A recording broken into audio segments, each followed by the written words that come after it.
Seguimos en desayunos informales, vamos con el próximo contacto, nos metemos con la situación en Medio Oriente. Sí, ayer en Israel hubo una manifestación de proporciones muy grandes, cientos de miles de personas reclamando un fin de la guerra y el posible y que ese fin de la guerra implique el regreso de los rehenes, la liberación de los rehenes que están en poder del grupo terrorista Hamás en la Franja de Gaza. Los manifestantes entienden que la ofensiva que planea el gobierno de Israel sobre la Franja de Gaza para tomar el control total, como se ha anunciado, pondría en riesgo la vida de los rehenes y dificultaría su regreso, prolongando la guerra. Para hablar de esta situación y de otros temas del conflicto y la guerra entre Israel y Hamás, recibimos al fotógrafo uruguayo radicado en Jerusalén, Quique Kierzenbaum. Bienvenido, Quique. ¿Qué tal? ¿Cómo están? ¿Qué tal? Buenos días. Bienvenido, buenos días. Buenos días. ¿Cómo fue ayer esta manifestación? ¿Cómo fue vivida? ¿Qué repercusiones tuvo? Bueno, todo el tiempo estamos preocupados por la cantidad de gente que pueda salir a la calle y si eso va a llevar a algún tipo de cambio en la política del gobierno y las decisiones del gobierno. Sin duda alguna, la cantidad de gente que salió ayer, las repercusiones, los familiares y las exigencias dan un poco de esperanza de que tal vez se vuelva a formar una presión desde la calle para que el gobierno tenga que repensar su decisión de ocupar completamente Gaza, sobre todo para los israelíes, ¿no? La preocupación es no solo que demore más tiempo liberar a los rehenes, sino también que puedan morir en fuego cruzado en esa operación. ¿Cuánta gente participó ayer de esta marcha?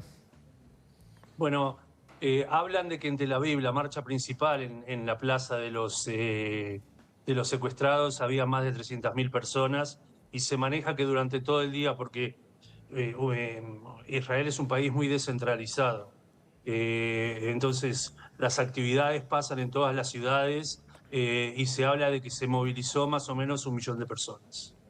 Impresionante, por una población total de... De 9 millones. Perfecto. ¿Ha habido de parte del gobierno alguna repercusión o algún anuncio o sigue el plan de ocupar la Franja de Gaza totalmente? Bueno, lamentablemente la retórica del gobierno sigue siendo la misma, sigue siendo una retórica que habla de que todo esto le da más fuerza a Hamás para seguir tratando de negociar y que eso impide las negociaciones, algo que no es cierto. Las negociaciones hace tiempo que están trancadas. Y es claro que parte de la tranca tiene que ver con las decisiones que ha tomado principalmente el primer ministro israelí, Benjamin Netanyahu, en lo que se cree que son decisiones que tienen que ver con su futuro político. Muchos creen que Netanyahu apuesta a una especie de guerra eterna para no rendir cuentas de los fallos de seguridad del 7 de octubre, esas acusaciones de corrupción que tiene, en fin, y la acusación de la comunidad internacional de crímenes de guerra y de genocidio en Gaza. Sí, esa es la sensación, ¿no? Todas las negociaciones que han habido, todos los acuerdos que se han llegado para liberar, para hacer un intercambio con Hamás de detenidos palestinos y rehenes y de secuestrados israelíes, han terminado, sobre todo en marzo lo ha terminado Netanyahu, en lo que claramente se considera una decisión totalmente política, porque la discusión era sobre lo que nosotros llamamos el eje, no me sale ahora el nombre, pero ya me va a salir, que es el borde, la frontera con Egipto. Y todas las personas de seguridad dijeron que eso no era necesario como para tener que tomar una decisión de terminar con romper con el cese de fuego, parar la negociación y parar la liberación de secuestrados, por lo que es claro que hay un interés político de Netanyahu. Netanyahu sigue participando, sigue yendo a la corte en forma por lo menos 2 o 3 veces por semana, a no ser que él pida detenerlo. Ahora hay receso porque es verano, pero sigue yendo a su juicio por corrupción por lo que es claro de que el interés de él es verdaderamente tratar de mantener esto lo más que se pueda. Quique, ¿podemos explicar en qué se basa precisamente esa estrategia de Netanyahu para eventualmente lograr su supervivencia política en este contexto que desde acá se entiende un poco más difícil, porque vemos que la presión interna está en aumento y las manifestaciones de ayer son un avance? La presión internacional también está cambiando más allá de las posiciones de Estados Unidos. Las propias universidades también se han sumado a empezar a distanciarse del gobierno. ¿Qué es lo que explica entonces la supervivencia política de Netanyahu en ese contexto? Primero que nada, tiene una mayoría parlamentaria que le daría, por lo menos hasta 2026, ¿sí?, la libertad de seguir siendo primer ministro sin una presión política.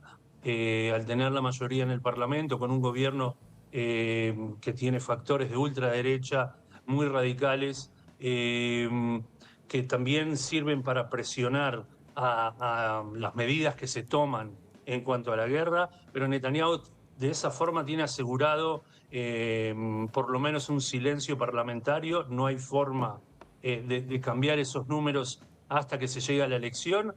Por lo tanto, todo lo demás sí depende de cómo, qué es lo que se pueda negociar con la presión internacional. Pero eso no le afecta a su puesto en estos momentos. La comunidad internacional puede poner incluso las exigencias más importantes que existen en la caja de herramientas diplomáticas. Eso no significa que Netanyahu va a caer, su gobierno va a caer. Por lo tanto, la única forma de caer es de que alguien de la coalición decida terminar con esto.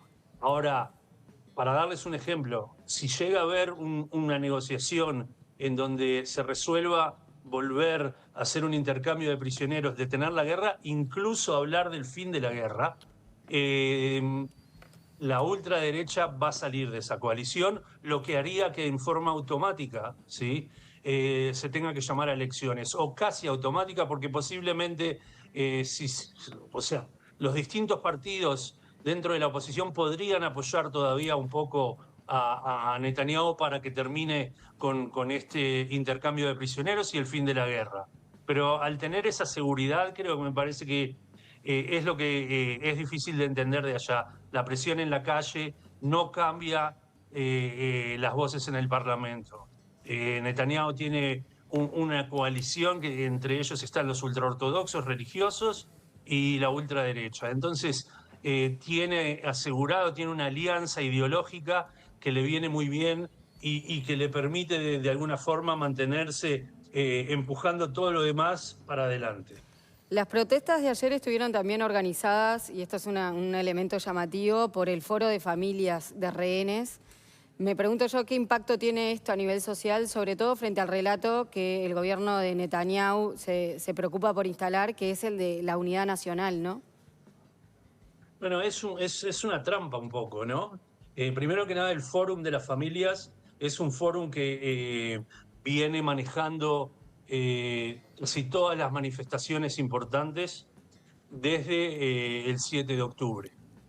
Es un grupo que se formó por la mayoría de las familias, no están todas, hay un grupo pequeño opositor al grupo del Fórum de las Familias y de alguna forma ellos son quienes coordinan casi toda la actividad pública.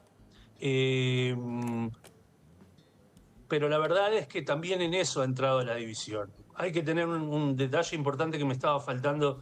¿Por qué Netanyahu tiene tanta fuerza? Netanyahu sigue, en todas las encuestas, sigue teniendo la mayor cantidad de votos dentro del Parlamento. No hay un líder que reciba más votos que él. Eso no significa que esas mismas encuestas le dan una continuidad, pero sigue siendo el líder más votado. ¿Qué significa eso?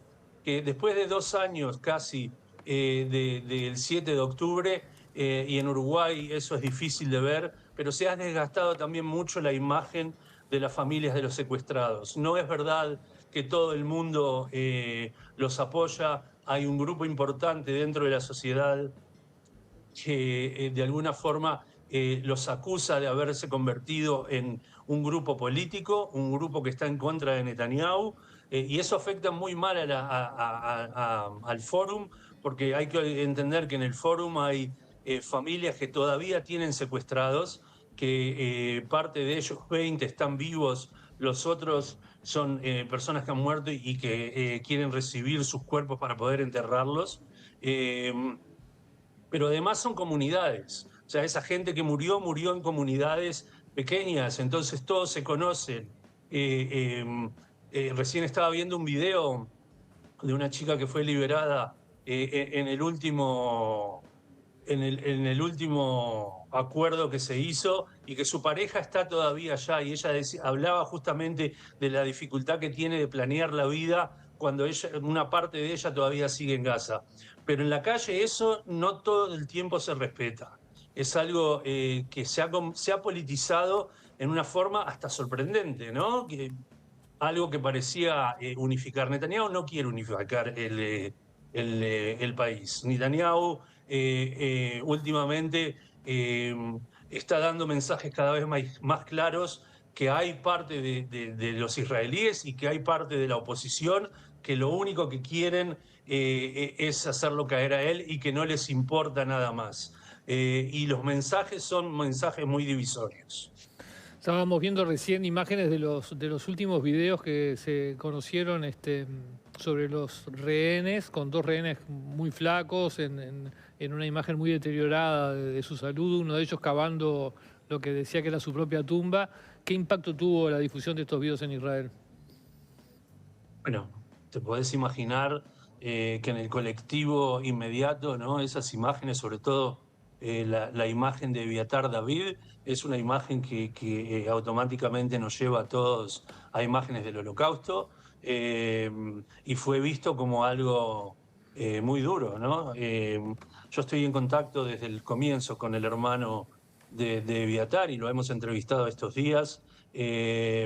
Y él siempre ha sido una persona muy positiva. Su nombre es Ilai, es un muchacho joven, y él siempre me decía, él va a salir, él está bien, y sin duda alguna que esas imágenes le han impactado en una forma terrible a la familia, pero a la sociedad también. Yo creo que ver esas imágenes es un golpe duro. Lo que es raro es, de nuevo, ¿no? Es por qué no insistir en que se termine esto cuanto antes para poder liberarlos. En los últimos días hubo un episodio, un ataque de Israel a una carpa donde había periodistas de la cadena Al Jazeera. Israel lo justificó diciendo que uno de los presentadores era miembro de Hamas. ¿Qué tan contundentes fueron las pruebas que ha presentado el gobierno de Israel para probar que ese periodista también era integrante de Hamas? En el ataque murieron, si no me equivoco, 5 personas, 3 camarógrafos y 2 periodistas. Murieron 6 al final. 6. Según el Comité para la Protección de Periodistas, CPJ, por sus iniciales en inglés, han muerto en Gaza ya, Israel ha matado a 184 periodistas. Las pruebas que se tienen contra Nasser Sharif son unas imágenes de unos documentos, unas capturas de pantalla de unos documentos que no pueden ser corroborados por absolutamente nadie. Pero incluso si vamos para las pruebas más difíciles, en ese propio documento dice que Anas el-Sharif fue herido en 2017 mientras estaban entrenando con explosivos y que dejó el brazo militar de Hamas. 2017 es mucho antes de lo que pasó en 2023. Creo que los datos importantes son de que Anas el-Sharif en ese momento no constituía un peligro inminente para las tropas israelíes que se encontraban en Gaza, no estaba armado, pero hay un tema también importante en esto, ¿no? Los israelíes hacen servicio militar obligatorio. Muchos de los periodistas con los que nosotros trabajamos han hecho servicio militar obligatorio, muchos de ellos han estado en unidades de combate y han peleado en guerras. Y después han vuelto a la vida civil.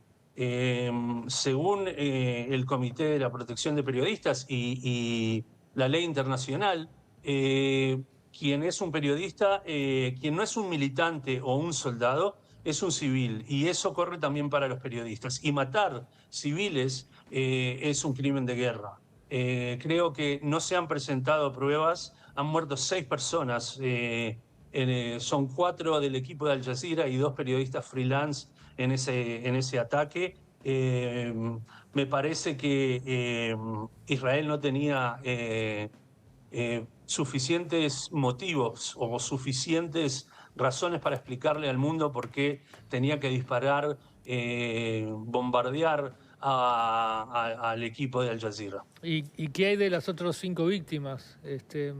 ¿Hay alguna acusación en su contra? No, por lo menos no que yo haya encontrado, ¿no? Me preguntaron hace unos días y yo traté de revisar, pero no, eso es más complicado de explicar. Hay una terminología que se utiliza en estos eventos, que es en inglés collateral damage, daño colateral, que es un número. Cuando se toma la decisión de bombardear un lugar, la inteligencia israelí da un número, contado por los propios, por los propios soldados que han dado testimonio, ¿sí? Se da un número de cuántas personas pueden llegar a morir en ese ataque.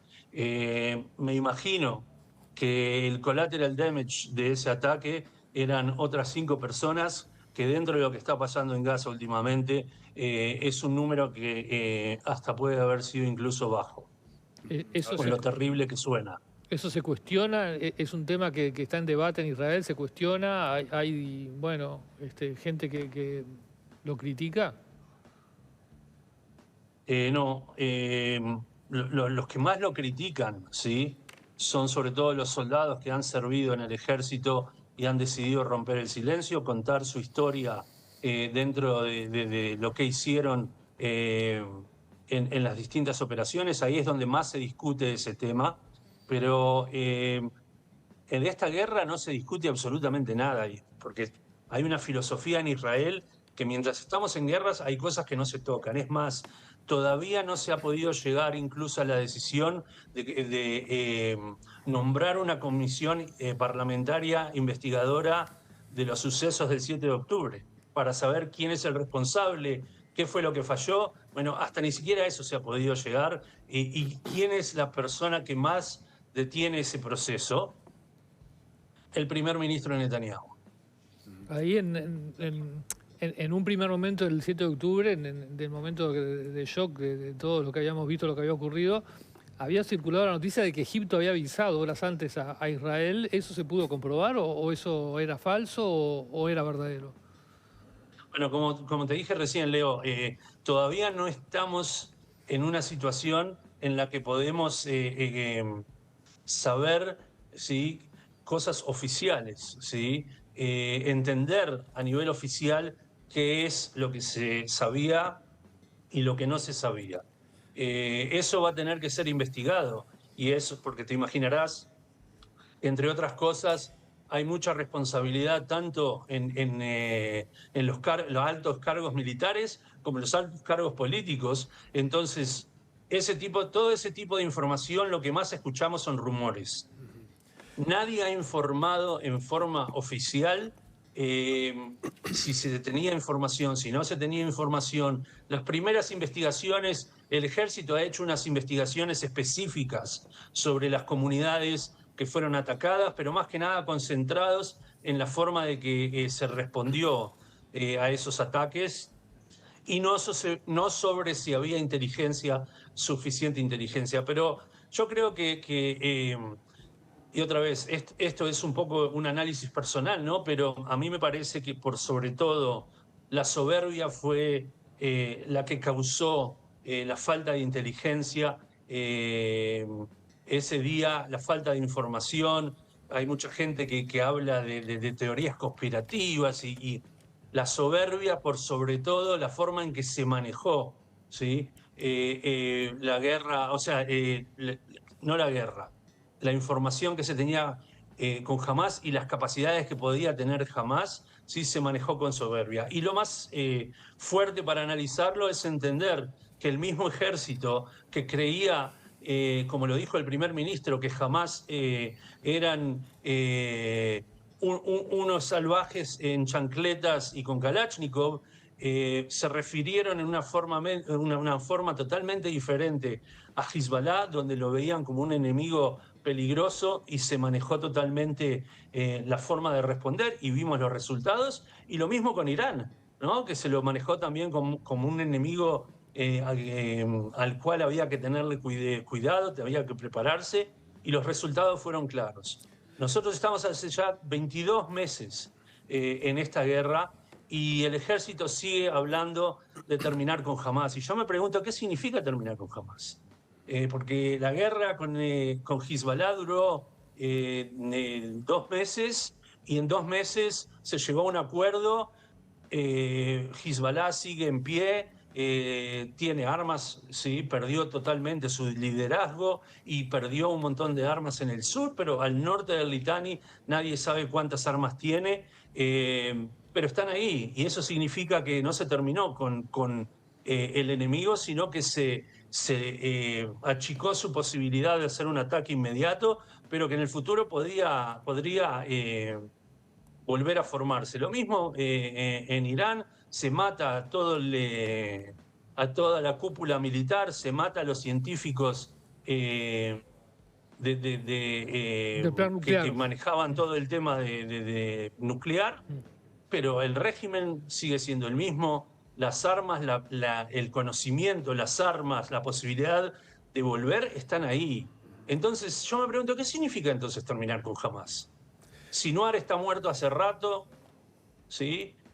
Han matado, según los cálculos, los últimos cálculos hablan de unos 20.000 milicianos que han sido matados de Hamás.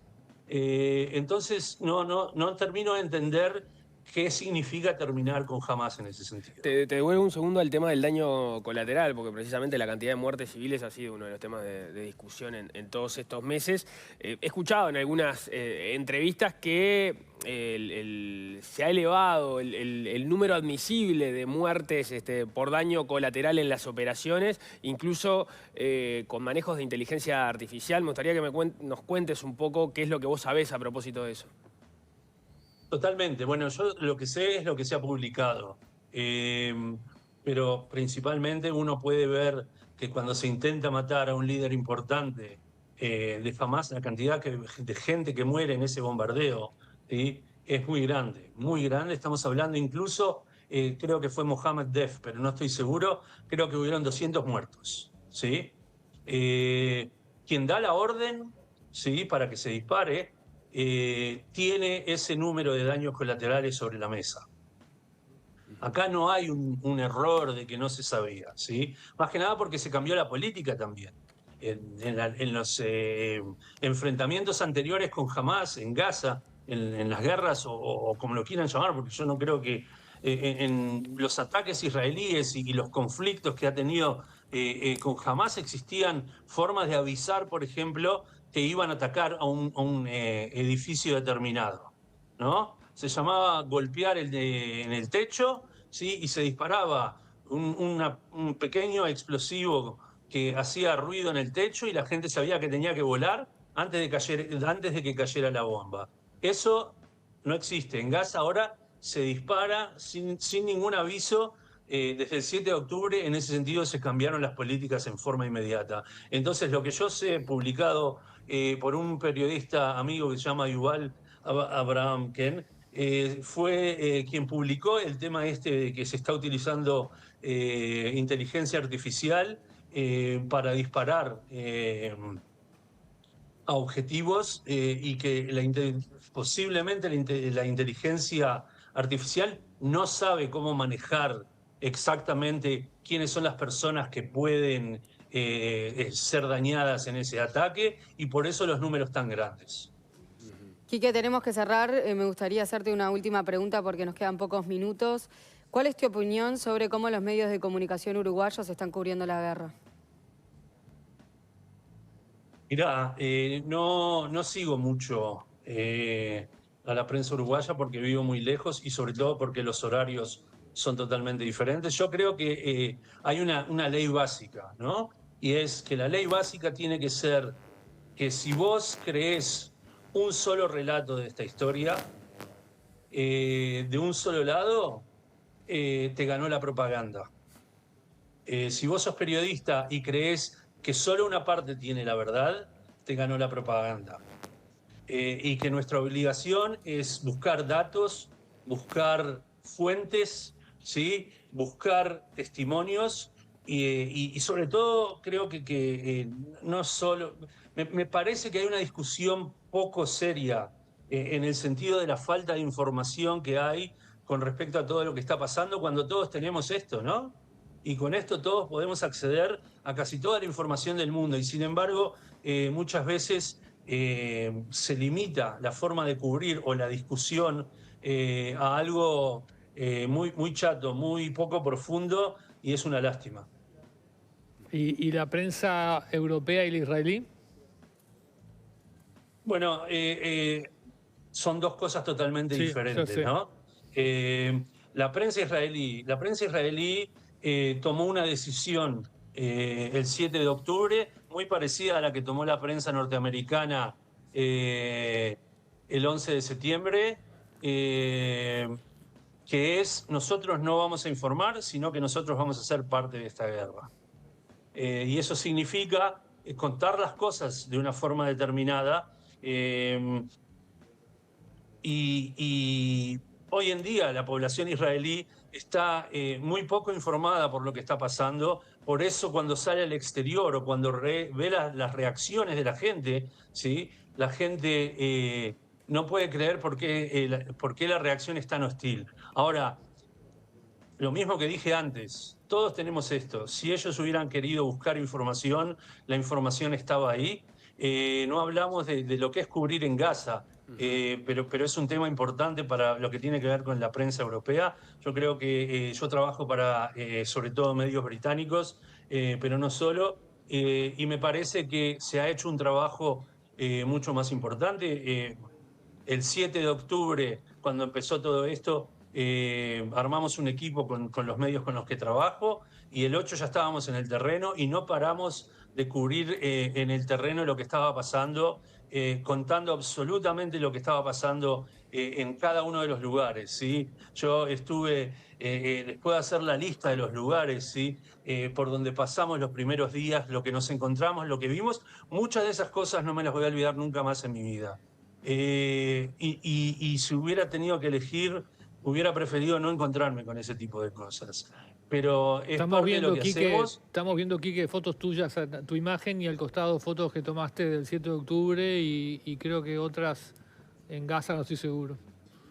No, en Gaza no, porque a Gaza no puedo entrar. Las otras fotos son de Cisjordania, que capaz que lo manejamos otro día, pero que también están pasando cosas terribles en este humo de la guerra.